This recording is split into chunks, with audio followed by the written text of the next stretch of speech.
그러니 이 방법은 모두에게 적용이 되는 가장 보편적인 방법이라고 할 수 있죠. 우리는 두뇌의 최대 능력치를 사용할 수 있게 됩니다. 목표 달성을 위한 새로운 신경회로를 만드는 필수적인 부분이라는 것을 알게 됩니다. 원하는 목표나 성공을 이루는 건 당신이 가진 하나의 습관이 될 겁니다. 목표가 중요하다는 것은 누구나 아는 사실입니다. 하지만 목표를 세우는 것에는 정말 많은 의견과 조언들이 있죠. 이번 영상의 끝, 여러분은 달성할 확률이 90%나 더 높은 목표를 세우는 법을 알게 될 겁니다. 뇌과학 분야 세계 최고의 멘토이자 스탠포드 대학의 교수인 앤드류 후버만, 그는 얼마 전 자신의 팟캐스트에서 목표에 대한 연구 결과를 토대로 가장 효율적이고 성취율이 높은 목표 설정의 비밀을 공유했습니다. 어떻게 목표를 세워야 두뇌의 각성 반응을 일으켜서 가장 효율적으로 그리고 빠르게 목표를 이룰지를 공유하며, 동시에 목표 설정에 대해서 모두가 잘못 알고 있던 부분들도 모두 낱낱이 파헤쳤습니다. 이번 목표 시리즈는 총 2개의 영상으로 제작될 예정인데요. 첫 번째로는 목표 설정에 관한 부분과 두 번째로는 목표를 구체적으로 어떻게 쫓아야 하는지, 그리고 모두가 목표에 대해 가지고 있는 잘못된 정보를 다룰 예정입니다. 그럼 그중 첫 번째 목표 설정에 관한 부분에 대해 공유합니다. 앤드류 후버만은 먼저 두뇌에 대해서 이해를 해야 한다고 말합니다. 목표를 세우는 과정을 지날 때 우리의 두뇌가 어떤 방법으로 신호를 보내는지 알아야 목표를 세우고 또 바꿔가며 성취를 하게 된다고 해요.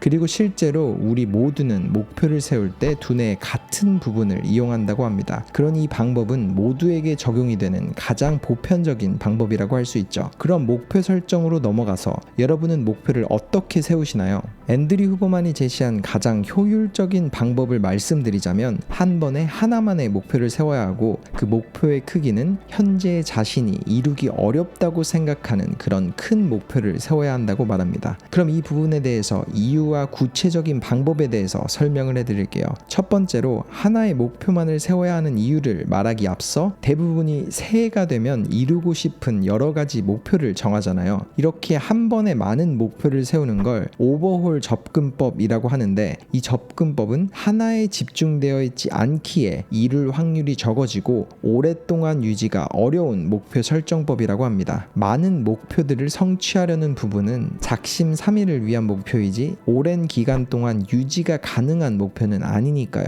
그럼 어떻게 한 가지의 목표만을 정할 수 있을까요? 후버만 교수가 말한 가장 중요한 하나의 목표를 정하는 가장 구체적인 방법으로는 종이와 펜을 꺼내서 원하는 모든 목표들을 적어본 후 덜 중요해 보이는 목표를 하나씩 지워보세요. 그리고 여러분이 차마 지우지 못해서 마지막에 남게 되는 그 한 가지 목표에 집중을 하라고 앤드류 후버만은 조언합니다. 두 번째로, 목표를 세울 때 우리가 이룰 수 있다고 생각하는 것보다 더 큰 목표를 세워야 하는 이유로 두뇌 과학의 근거를 제시합니다. 만약 목표를 세울 때 너무 낮은 목표, 즉 성취의 여부가 불보듯 뻔한 목표를 세우면 우리의 두뇌 중 편도체라는 곳에서 변화에 충분한 각성 상태를 만들지 않는다고 해요. 이 각성 상태가 중요한 이유는 두뇌가 각성되었을 때 우리는 불편함을 느끼고, 그 불편함은 두뇌에 새로운 화학작용을 만듭니다. 그리고 그 화학작용은 새로운 신경회로를 만들게 되죠. 그렇게 일정 기간이 지나면 결국 우리는 그 불편함을 익숙하게 받아들이며 우리가 생각했던 자신의 한계를 넘어서게 됩니다. 이처럼 예상보다 큰 목표를 향해 약간의 두려움을 가지고 나아갈 때 우리는 두뇌의 최대 능력치를 사용할 수 있게 됩니다. 그리고 앤드류 후버만은 이렇게 말하죠. 자신이 정한 큰 목표를 보고 약간의 두려움과 긴장한 자신을 느끼면 목표로의 과정 중에 좌절할 상황이 있을 것을 알게 되죠. 이렇게 이미 인지한 상태에서 좌절의 상황이 온다면 우리는 그 상황을 단지 두려움이 아닌 목표 달성을 위한 새로운 신경회로를 만드는 필수적인 부분이라는 것을 알게 됩니다. 그렇게 두려움을 이겨내면 결국 목표를 이루게 될 테고, 다음 시도에는 좌절감을 어느새 목표로 가는 하나의 과정으로 받아들이게 되면서 과거였다면 포기했을 그 순간에 오히려 새로운 신경회로가 학습되고 있다는 걸 느낄 거예요. 그렇게 되면 원하는 목표나 성공을 이루는 건 당신이 가진 하나의 습관이 될 겁니다. 앤드류 후버만은 이처럼 생리학적으로 목표 설정을 이해하는 것이 가장 중요한 숙제라고 말합니다. 두뇌가 생리학적으로 어떻게 돌아가는지를 알게 되는 순간 우리는 속임수에 휘둘리지 않고 선택권이 생기니까요. 그럼 앤드류 후보만의 조언대로 우리를 두렵게 만드는 한 가지 목표를 정했다면 다음은 어떻게 그 목표에 대한 행동 계획을 해야 할까요? 바로 그 목표를 동사형 문장으로 바꾸는 겁니다. 이 부분이 목표 달성 확률을 높이고 동기부여를 꾸준하게 지속하게 만들거든요. 쉽게 말하자면 좋은 몸을 만들어야겠다 혹은 영어 공부를 더 많이 해야겠다가 아니라 그 목표를 이루기 위해서 가장 중요한 행동을 생각해보고 스케줄에 넣는 거죠. 예를 들자면 나는 일주일에 3번 헬스장에 갈 거고 매번 60분씩 운동을 할 거야. 쉬는 시간을 제외하고 적어도 50분은 운동을 해야겠다. 만약 공부가 목적이라면 운동 때와 동일하게 일주일에 몇 시간을 공부할 건지 그리고 그 시간을 하루 단위로 나누고 무슨 요일에 공부할 것인지를 목표로 정하고 행동을 할 수 있도록 만들어야 한다고 말해요. 그리고 그렇게 계획한 행동을 지속하는 주기는 12주 단위로 정하라고 하죠. 그 이유는 이렇게 3개월 단위로 정하는 것이 중간에 공휴일이나 특별한 날들이 겹치더라도 가장 효율적으로 지속 가능하게 만들면서 동시에 너무 길지도 너무 짧지도 않은 시간이기 때문입니다. 그리고 앞서 많이 말했지만 정말 중요한 부분은 직접 종이에 적으셔야 한다는 겁니다. 실제로 많은 연구에서 적기의 중요성을 강조하고 있으니까요. 앤드류 후보만의 메시지를 정리하자면 목표를 정할 땐 자신을 조금 두렵게 만드는 한 가지 큰 목표를 정하고 그 목표를 동사형 문장으로 바꾼 후에 시간을 나눠서 자신의 스케줄에 넣는 겁니다. 그리고 그 행동을 3개월 동안 해보는 거죠. 지난 100년 동안 목표에 대한 많은 자기계발서가 나왔습니다. 그리고 많은 사람들의 큰 변화를 이끌었던 책들은 모두 하나같이 두 가지의 중요성을 말하고 있어요. 바로 명확성과 측정 가능의 여부입니다. 그리고 이번 영상 속 앤드류 후보만의 방법도 마찬가지로 이 두 가지를 포함하고 있으며 두뇌 과학적으로 검증된 연구 결과이기도 하죠. 앤드류 후보만은 말합니다. 과정을 즐기세요. 목표에 연결된 행동을 하며 동기부여를 받는 것이 가장 강력하고 오래도록 지속 가능한 방법입니다. 보다 많은 분들이 검증되고 두뇌에 최적화된 목표 설정 방법으로 각자의 목표를 세워보시길 바라면서 다음 목표에 대한 영상으로 찾아뵙겠습니다. 터닝포인트였습니다. 너무 쉽지 않나요? 이런 쉬운 방법을 하고 나서 우리의 체내에 생기는 변화는 너무도 놀라워요. 도파민과 에피네프린 그리고 노르에피네프린이 생성되면서 행동을 하는 것에 최적화된 체내 환경을 만들게 된다고 합니다. 30초에서 90초 사이에 아주 짧고 효과적인 운동법을 알려줍니다. 터닝포인트입니다. 저번 영상에서는 앤드류 후보만의 성취 확률을 무려 90%나 높이는 목표 설정법을 공유했습니다. 요약하자면 자신이 가장 원하고 동시에 자신을 두렵게 만들 정도의 한 가지 큰 목표를 정한 후 그 목표를 동사형 문장으로 만들어 3개월간 도전해야 한다는 메시지였는데요. 이번 영상에서는 그렇게 정한 행동을 해나가며 어떻게 심상화를 하고 집중력과 동기부여를 유지할 수 있는지에 대해 나눠보려고 합니다. 먼저 저번 영상에서 말한 목표와 동사형 계획을 세우고 여러분이 필요한 행동을 해나간다고 가정해 볼게요. 그때 가장 효율적으로 심상화를 하는 방법이 뭐가 있을까요? 시크릿을 포함한 대부분의 자기계발 서적들 혹은 끌어당김의 법칙은 이미 미래의 목표를 이룬 자신을 상상하라 라고 말하며 끝으로부터 생각하라고 조언합니다. 그러니까 이미 그 목표를 이룬 미래의 자신을 상상하며 동기부여와 자신감을 얻어서 행동을 해나가라는 말이죠. 그런데 앤드류 후보만은 이 부분이 상황에 따라서 오히려 독이 될 수도 있다고 해요. 예를 들어서 좋은 몸을 만들고 싶기에 동사형 계획으로 매주 3번 한 번에 1시간씩 헬스장에 가는 것을 정했는데 가끔은 헬스장에 가기 싫을 경우가 있잖아요. 후보만 교수가 인용한 연구 결과에 따르면 만약 여러분이 동사형 계획, 즉 운동을 가기 전에 자신의 기분이 빨리 운동을 가고 싶어 한다면 3개월 후 목표를 이룬 자신을 그려보는 게 정말 큰 도움이 되지만 반대로 행동을 원하지 않는 날에는 다르다고 합니다. 유난히 헬스장에 가기 싫은 날처럼 말이죠. 이때 여러분이 이미 3개월 후 목표를 이룬 자신을 심상화하면서 동기부여를 얻으려 한다면 오히려 역효과가 난다고 앤드류 후보만은 조언합니다. 오히려 그럴 땐 해결 방법으로 부정적인 심상화를 해야 한다고 말해요. 예를 들자면 자신이 정한 목표를 이루지 못했을 때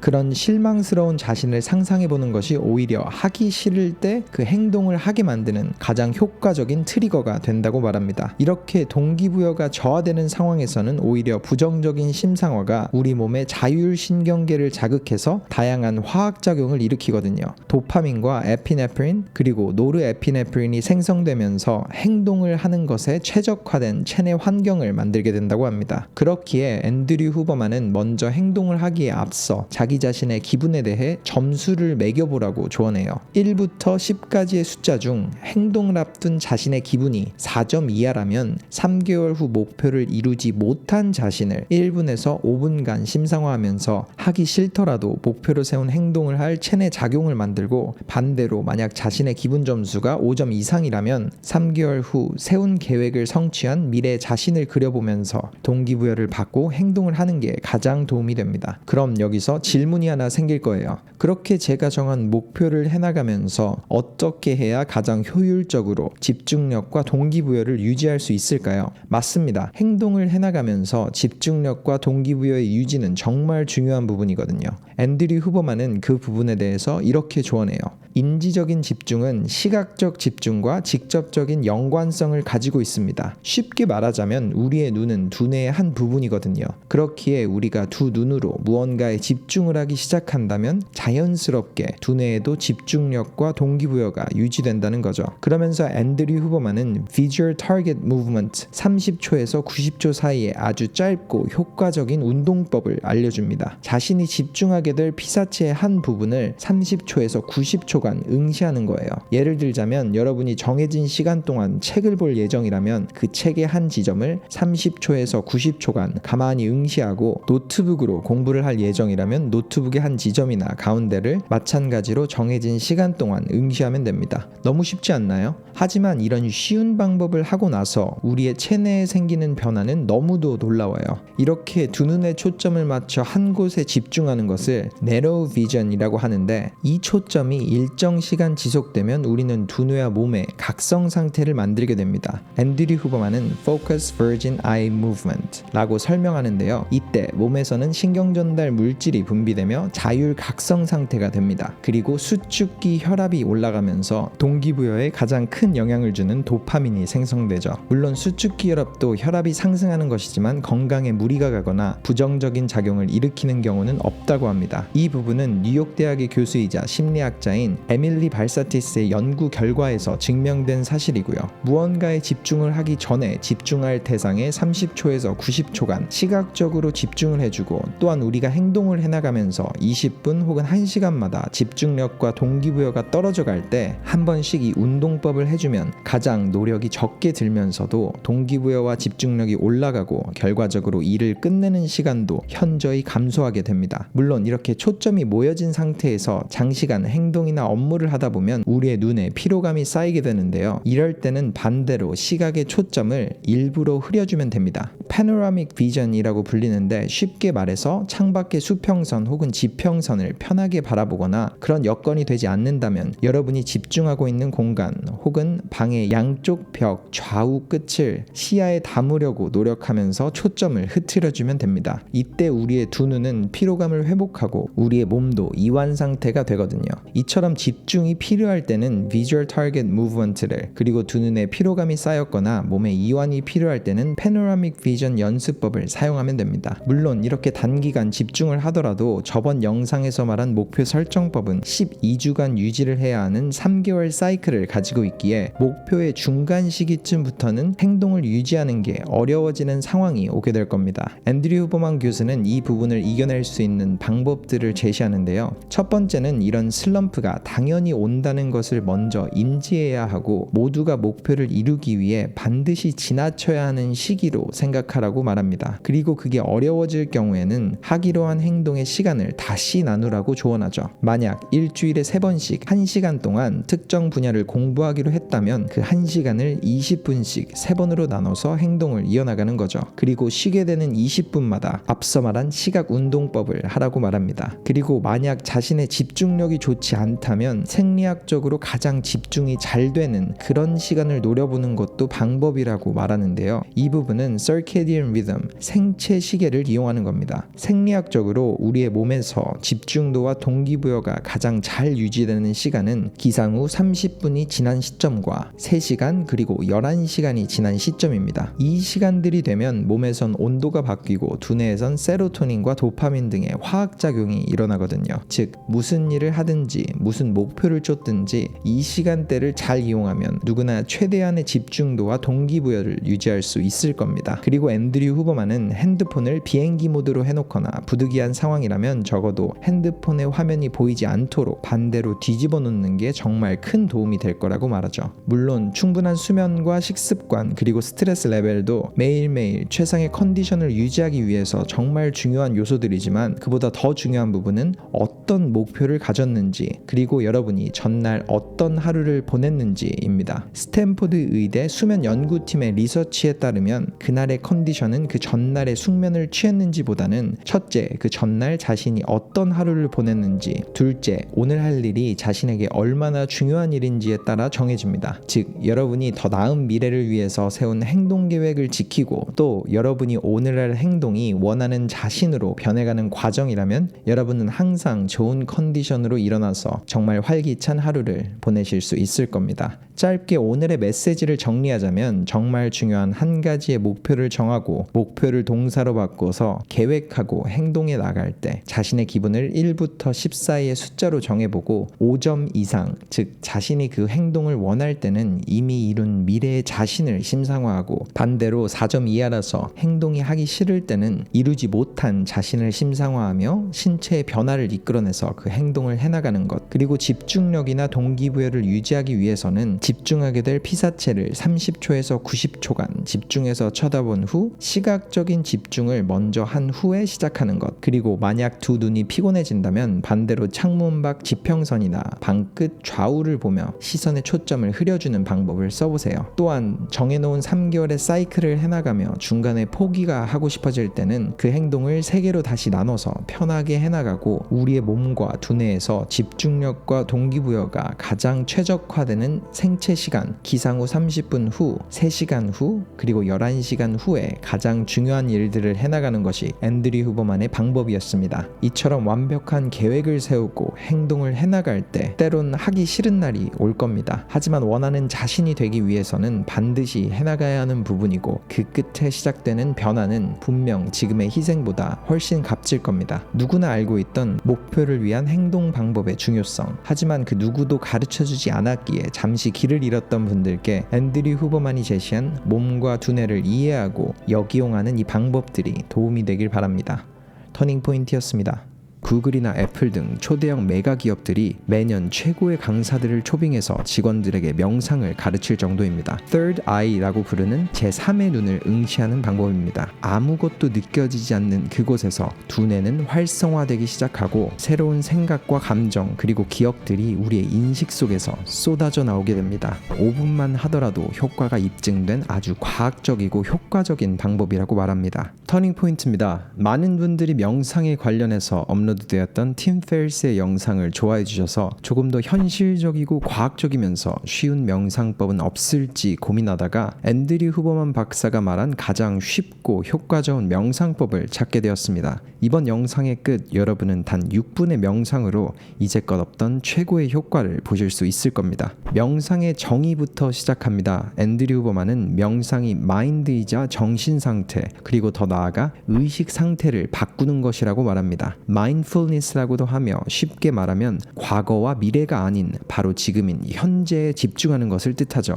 그리고 이 명상의 효과는 실제로 엄청납니다. MRI를 통한 결과로만 봐도 명상 후에 두뇌와 신체엔 긍정적 변화가 보였고 감정 상태나 수면 건강 그리고 호르몬에도 변화가 있는 걸로 나타났죠. 2000년도부터는 구글이나 애플 등 초대형 메가 기업들이 매년 최고의 강사들을 초빙해서 직원들에게 명상을 가르칠 정도입니다. 그러면 이 명상은 도대체 어떻게 시작하고 언제 해야 하는 걸까요? 이번 영상에선 그 부분에 대해서 공유하려고 합니다. 먼저 앤드류 후버만은 개인의 성향에 따른 다른 명상법을 설명하기에 앞서 자신의 성향과 현재 상태를 먼저 인지해야 한다고 말합니다. 크게 두 가지 상태로 분류가 되는데요. introspective bias, 내면에 집중된 상태, 그리고 extrospective bias, 외부에 집중된 상태가 있다며 이렇게 말합니다. 하나의 줄을 그어보고 한쪽 끝은 내면에 집중된 상태, 그리고 반대쪽은 외부에 집중된 상태라고 생각해보세요. 인간은 이 하나의 선 사이를 오가며 매일을 살아갑니다. 어떤 사람은 일상의 대부분이 내면인 왼쪽에 집중되어 있고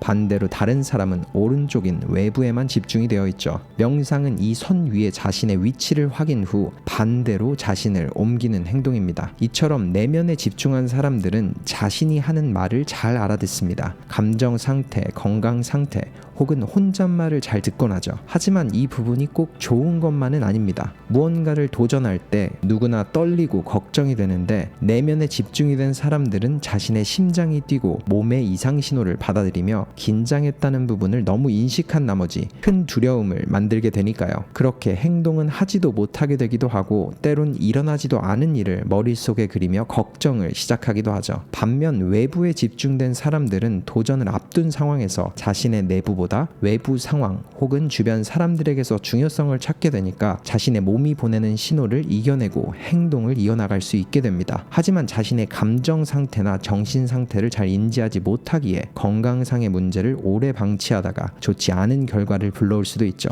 그렇기에 우리는 내면으로부터 시작해 외부로 이어지는 하나의 선 위를 살아가며 그 중심에 머무를 수 있도록 명상이라는 도구를 이용해서 편안함을 찾아가는 것이 가장 과학적이고 현명한 방법이 될 겁니다. 그러면 어떻게 자신의 현재 위치를 알 수 있을까요? 앤드류 후버만은 이 질문을 알아내는 것에는 단 3분이 걸린다고 이렇게 말합니다. 가장 중요한 건 외부와 내면이라는 선상 속 자신의 위치를 아는 것입니다. 편안한 자세로 앉거나 누워서 눈을 감고 내면에 집중하려고 해보세요. 예를 들어 3분 동안 자신이 몇 번의 호흡을 하는지 세거나 자신의 몸 특정 부위 혹은 내면의 감정이 느껴지는지 확인해 보는 겁니다. 집중이 잘 된다면 당신은 현재 내면에 집중이 되어 있는 상태고, 반면 자꾸 주변에 다른 소음이 들려 집중력이 흐트러진다면 당신은 외부에 집중이 되어 있는 상태이죠. 이처럼 그는 가장 먼저 자신의 상태를 인지할 수 있는 명상 연습을 추천합니다. 그리고 내면의 집중이 잘 되어 있는 상태라면 외부로 집중이 옮겨갈 수 있는 명상을, 반대로 외부의 집중을 뺏기는 상태라면 내면에 집중할 수 있는 명상을 하라고 하죠. 명상이 집중하는 것이라고 말을 하지만 사실 재집중을 하는 것도 포함이 되거든요. 예를 들어서 자신의 상태가 한쪽으로 너무 치우쳐져 있을 경우에 다시 중간으로 옮겨갈 수 있도록 재집중을 하는 게 이 방법의 핵심입니다. 만약 내면에 너무 치우쳐져 있다면 과거나 미래를 생각하며 걱정을 시작하게 되고, 외부에 너무 치우쳐져 있을 땐 남들의 시선을 의식하거나 외부에 집중이 되어 현재를 못 느끼게 되거든요. 그리고 그 밸런스가 가장 잘 맞는 중간에 있을 때 우리는 현재를 느끼게 되고 가장 창의적인 상태로 행복을 느끼게 됩니다. 그리고 실제로 반대 선상으로 옮겨갈 때 우리의 두뇌는 새로운 신경 회로를 만듭니다. 반대로 가는 길은 언제나 불편하고 쉽지 않잖아요. 하지만 동시에 이 힘들고 어렵다는 뜻은 배운다는 의미를 내포하고 있고, 비교적 쉬운 일은 우리 두뇌에 이미 각인된 회로를 이용하는 행동입니다. 그런 본격적인 명상 방법으로 넘어가기 앞서 지금까지 알아본 내용을 정리하자면,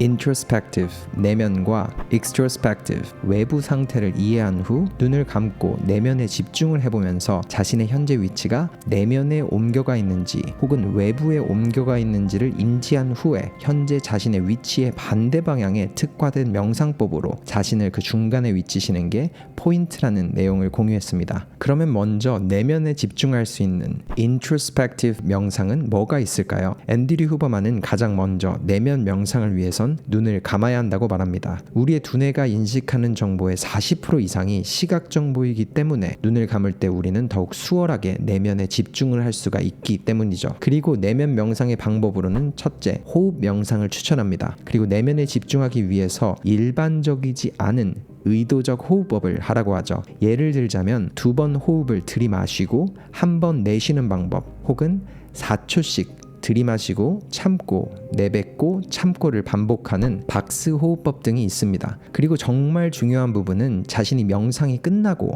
안정된 상태를 원하는지 혹은 정신을 깨운 상태를 원하는지를 먼저 생각해 보라고 합니다. 만약 명상이 끝나고 안정된 상태를 원하면 날숨을 들숨보다 길거나 강하게 뱉고, 반대로 정신을 깨우고 alert한 상태를 원하면 들숨을 날숨보다 길거나 강하게 뱉어야 합니다. 두 번째 내면 명상 방법으로는 눈을 감은 상태에서 third eye라고 부르는 제3의 눈을 응시하는 방법입니다. 이때 우리가 집중하게 되는 곳은 사실 세 번째 눈이 아니라 우리의 이마 뒤에 위치한 두뇌 전전두 피지를 뜻하는데요. 우리의 몸 곳곳에는 감각 신경세포가 존재합니다. 그렇기에 우리는 배고픔을 느끼거나 아픔을 느낄 수 있지만 두뇌에는 그런 감각 신경세포가 존재하지 않습니다. 그렇기에 뇌수술을 할 때에도 뇌에 직접적인 마취는 하지 않죠. 즉 눈을 감고 감각 신경세포가 존재하지 않는 제3의 눈 전전두 피질에 집중을 하면 아무것도 느껴지지 않는 그곳에서 두뇌는 활성화되기 시작하고 새로운 생각과 감정 그리고 기억들이 우리의 인식 속에서 쏟아져 나오게 됩니다. 이 부분을 앤드류 후버만은 이렇게 설명합니다. 우리 두뇌의 전전두엽은 의도적으로 활성화 혹은 비활성화가 가능합니다. 이 부분이 활성화되었을 때 우리는 좋은 감정을 느끼고 우리의 몸과 신경계가 원활하게 연결되며 결과적으로 가장 좋은 결정을 내릴 수 있게 됩니다. 실제로 전전두엽이 활성화되면 두뇌의 전대상회라고 불리는 감정을 담당하는 부분과 몸의 감각 신호를 처리하는 뇌섬엽 부분이 함께 활성화가 되기에 감정과 몸 부분에서 느껴지는 자극을 쉽게 전달받게 됩니다. 그렇기에 이 방법은 내면 명상에 최적화된 방법이기도 하죠. 앤드류 후버만은 이 내면 명상을 5분만 하더라도 효과가 입증된 아주 과학적이고 효과적인 방법이라고 말합니다. 다음은 반대인 extrospective meditation, 외부 명상입니다. 너무 내부에 집중이 되어 있는 사람들을 위한 명상법인데 이때는 외부로 집중을 보내야 하기에 호흡은 그저 편안하게 유지하면서 창밖에 지평선 혹은 수평선이나 3m에서 5m 이내 한 가지 물건을 정해놓고 3분 정도 그 물건을 응시하는 겁니다. 이때 자꾸 자신의 생각이 다른 곳으로 흘러가는 것은 자연스러운 현상이니까 그런 생각이 들 때마다 다시 돌아가서 정한 물건이나 지평선을 보시면 됩니다. 후보만은 이렇게 말합니다. 대부분의 사람들은 introspective, 즉 내면에 집중된 경우가 많다고 합니다. 하지만 상황에 따라서 우리의 위치는 선상에서 많이 바뀌죠. 그렇기에 앞서 말한 것처럼 상황에 따라서 조율을 하는 것이 가장 중요한 포인트라고 하죠. 3분간 자신의 내면에 집중하며 자신의 상태를 인지하고 앞서 말한 두 가지 내면 명상 혹은 외부 명상을 하는 것이 가장 좋은 방법입니다. 그리고 두 가지 내면 명상법과 한 가지 외부 명상법, 여기엔 한 가지 공통점이 숨어 있습니다. 바로 두 가지 이상의 감각을 한 번에 인지하지 않는다는 것에 있죠.